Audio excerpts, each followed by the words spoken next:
Meditation sometimes brings about spectacular side effects. Visions of gods may appear, and occasionally supernatural powers such as clairvoyance and telepathy are developed. Both of these effects can be deliberately produced.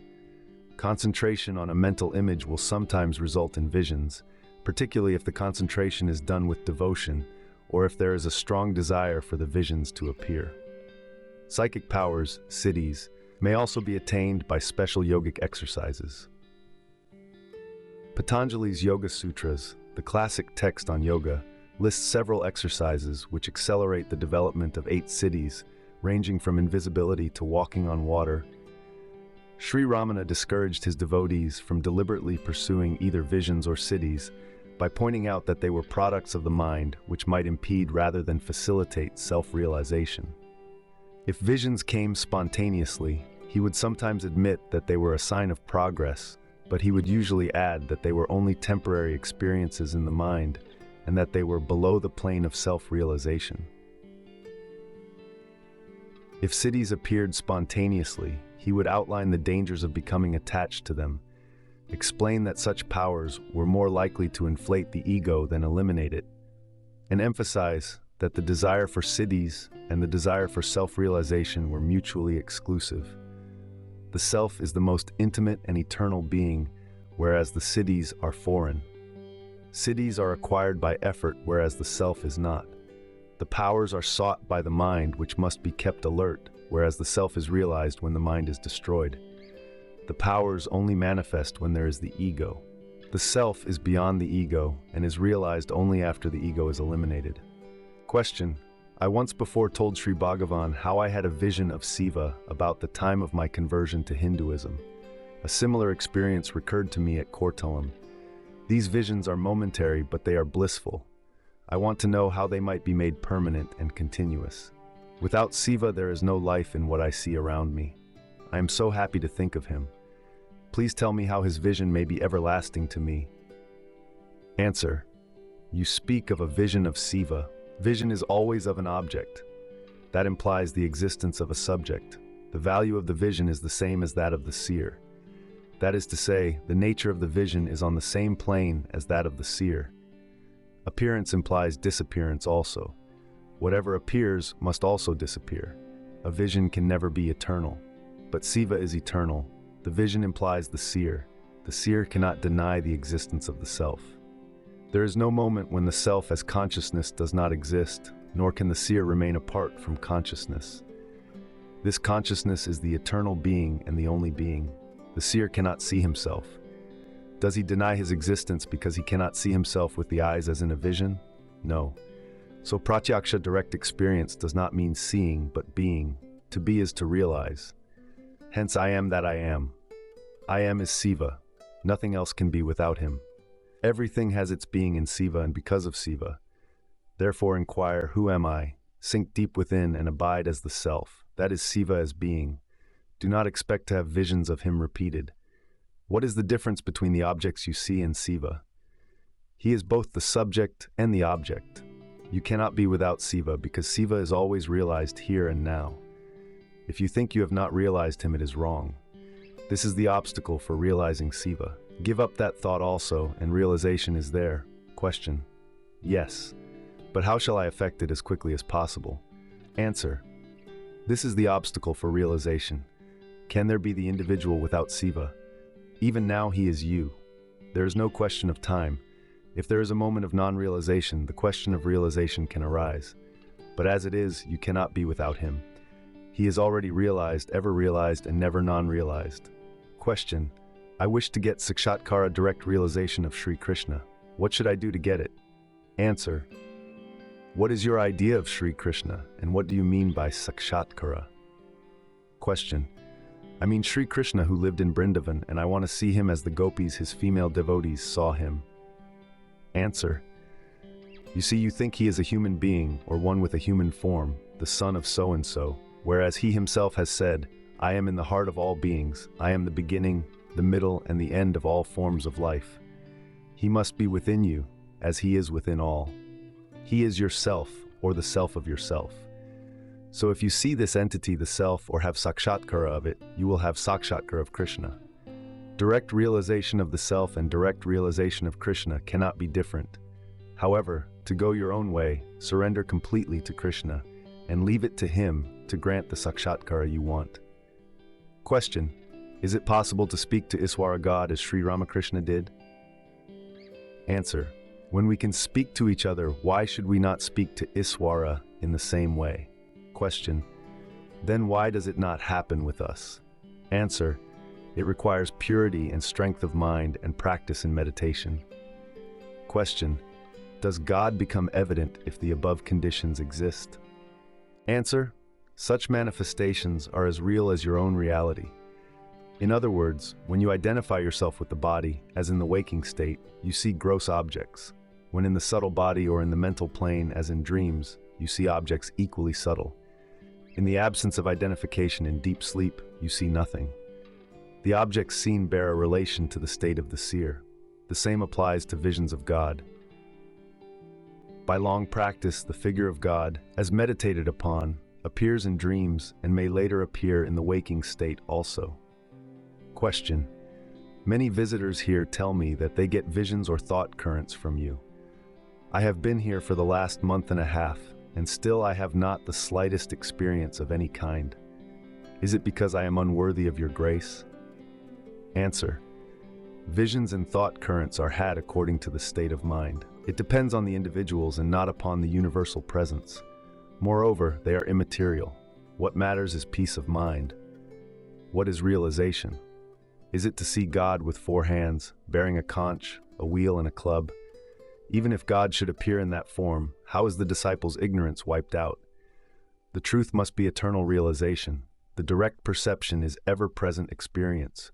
God himself is known when he is directly perceived. It does not mean that he appears before the devotee in some particular form. Unless the realization is eternal, it cannot serve any useful purpose. Can the appearance of God with 4 hands be eternal realization? It is phenomenal and illusory. There must be a seer. The seer alone is real and eternal. Let God appear as the light of 1,000,000 suns. Is it pratyaksha, direct experience? To see a vision of God, the eyes and the mind are necessary. It is indirect knowledge, whereas the seer is direct experience. The seer alone is pratyaksha. Question: people talk of Vaikuntha, Kailasa, Indraloka, Chandraloka, the Hindu heavens. Do they really exist? Answer: certainly. You can rest assured that they all exist. There also a Swami like me will be found seated on a couch, and disciples will also be seated around him. They will ask something, and he will say something in reply. Everything will be more or less like this. What of that? If one sees Chandraloka, one will ask for Indraloka, and after Indraloka, Vaikuntha, and after Vaikuntha, Kailasa, and so on, and the mind goes on wandering. Where is Shanti, peace? If Shanti is required, the only correct method of securing it is by self-inquiry. Through self-inquiry, self-realization is possible. If one realizes the self, one can see all these worlds within oneself. The source of everything is one's own self, and if one realizes the self, one will not find anything different from the self. Then these questions will not arise. There may or may not be a Vaikuntha or a Kailasa, but it is a fact that you are here, isn't it? How are you here? Where are you? After you know about these things, you can think of all those worlds. Question: are the siddhis mentioned in Patanjali's sutras true or only his dream?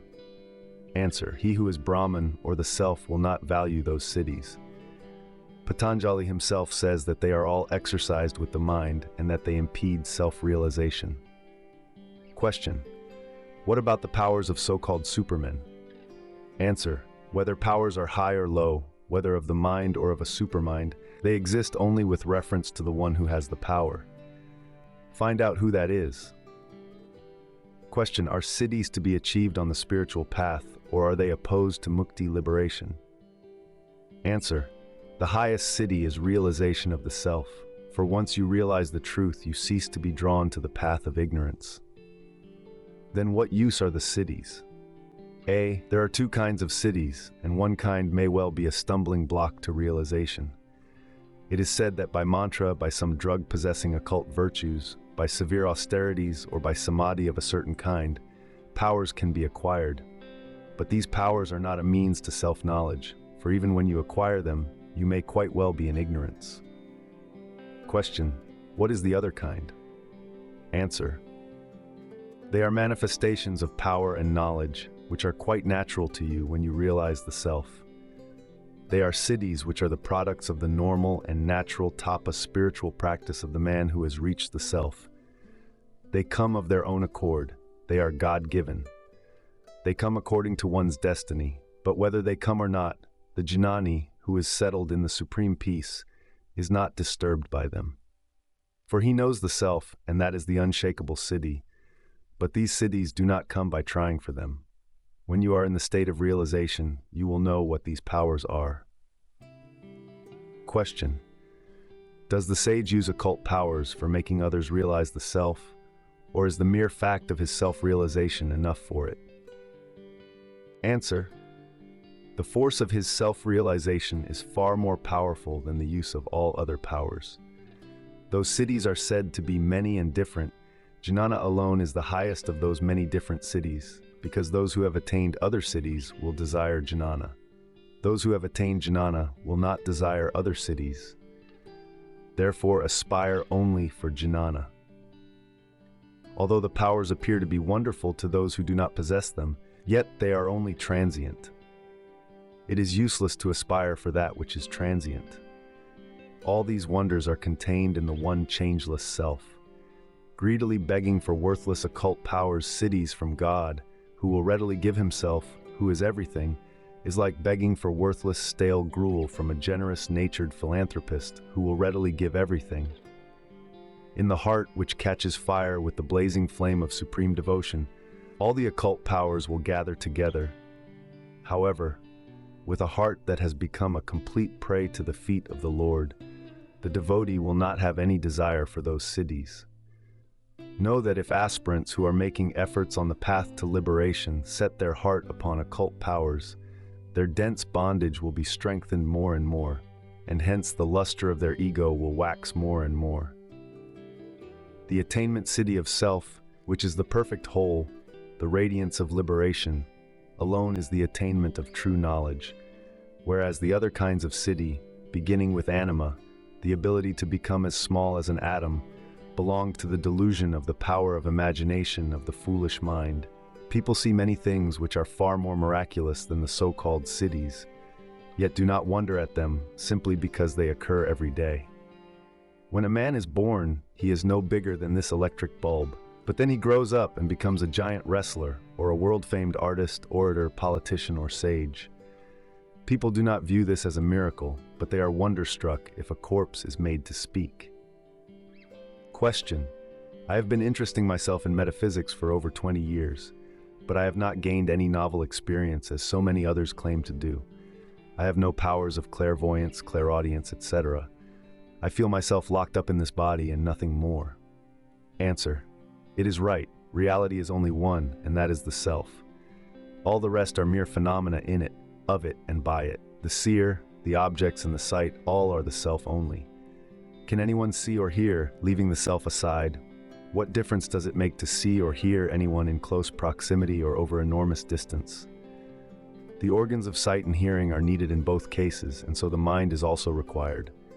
None of them can be dispensed with in either case. There is dependence one way or another. Why then should there be a glamour about clairvoyance or clairaudience? Moreover, what is acquired will also be lost in due course. They can never be permanent. Question: is it not good to acquire powers such as telepathy? Answer: telepathy or radio enables one to see and hear from afar. They are all the same, hearing and seeing. Whether one hears from near or far does not make any difference to the one who hears. The fundamental factor is the hearer, the subject. Without the hearer or the seer, there can be no hearing or seeing. The latter are the functions of the mind. The occult powers siddhis are therefore only in the mind. They are not natural to the self. That which is not natural but acquired cannot be permanent and is not worth striving for. These siddhis denote extended powers. A man is possessed of limited powers and is miserable. Because of this, he wants to expand his powers so that he may be happy. But consider if it will be so. If with limited perceptions one is miserable, with extended perceptions, the misery must increase proportionately. Occult powers will not bring happiness to anyone, but will make one all the more miserable. Moreover, what are these powers for? The would-be occultist Siddha desires to display the siddhis so that others may appreciate him. He seeks appreciation, and if it is not forthcoming, he will not be happy. There must be others to appreciate him. He may even find another possessor of higher powers. That will cause jealousy and breed unhappiness. Which is the real power? Is it to increase prosperity or bring about peace? That which results in peace is the highest perfection siddhi. If you like this content, please hit like, share, and subscribe. Thank you.